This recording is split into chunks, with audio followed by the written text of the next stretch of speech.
പത്തേകാലോട് കൂടി division bench ഈ TP കേസുമായി ബന്ധപ്പെട്ട അപ്പീലുകളിൽ വിധി പറയും. ജസ്റ്റിസുമാരായ AK ജയശങ്കരൻ നമ്പ്യാർ, അതോടൊപ്പം തന്നെ ഡോക്ടർ കൗസർ ഇടപ്പകത്ത് എന്നിവരടങ്ങിയ ഡിവിഷൻ ബെഞ്ചായിരിക്കും ഈ അപ്പീലുകളിൽ വിധി പറയുക. നേരത്തെ 2012 മെയ് 4-നാണ് ഈ കൊലപാതകം അരങ്ങേറിയത്, കൊലപാതകം നടന്നത്.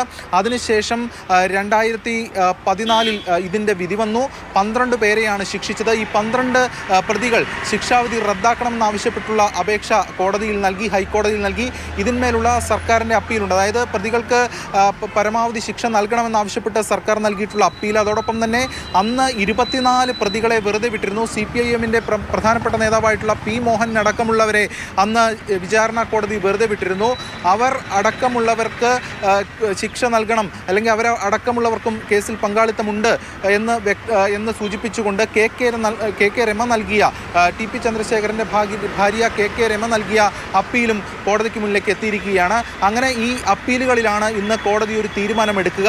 അത് CPM-നെ സംബന്ധിച്ചിടത്തോളവും സർക്കാരിനെ സംബന്ധിച്ചിടത്തോളവും ഏറെ നിർണായകമാണ് ഈ വിധി എന്ത് തന്നെയായാലും. മാത്രമല്ല, ലോക്സഭാ തെരഞ്ഞെടുപ്പ് അടുത്തിരിക്കുന്ന ഒരു പശ്ചാത്തലമുണ്ട്. ഇതടക്കമുള്ള കാര്യങ്ങൾ നിലനിൽക്കെ ഈ കേസുമായി ബന്ധപ്പെട്ട് ഹൈക്കോടതി എടുക്കുന്ന തീരുമാനം അത് വളരെ സുപ്രധാനമാകും. ഇതിൽ 2-3 കാര്യങ്ങൾക്ക് ഹൈക്കോടതി ഇതിൽ വ്യക്തത വരുത്തേണ്ടതായിട്ടുണ്ട്. ഒന്ന്, അന്ന് വിചാരണ കോടതി 24 പ്രതികളെ വെറുതെ വിട്ടത് ശരിയോ തെറ്റോ, അല്ലെങ്കിൽ അതിൽ എന്താണ് അത് പറയാനുള്ളത് എന്ന കാര്യം കോടതി ഈ അപ്പീലുകളിൽ തീർപ്പ് കൽപ്പിക്കുന്നതോടുകൂടി കോടതി വ്യക്തമാക്കും. ഇതോടൊപ്പം തന്നെ ഈ 12 പ്രതികൾക്ക് ശിക്ഷ നൽകിയത് സംബന്ധിച്ചുള്ള കാര്യത്തിലും കോടതി ഇത് പറയും.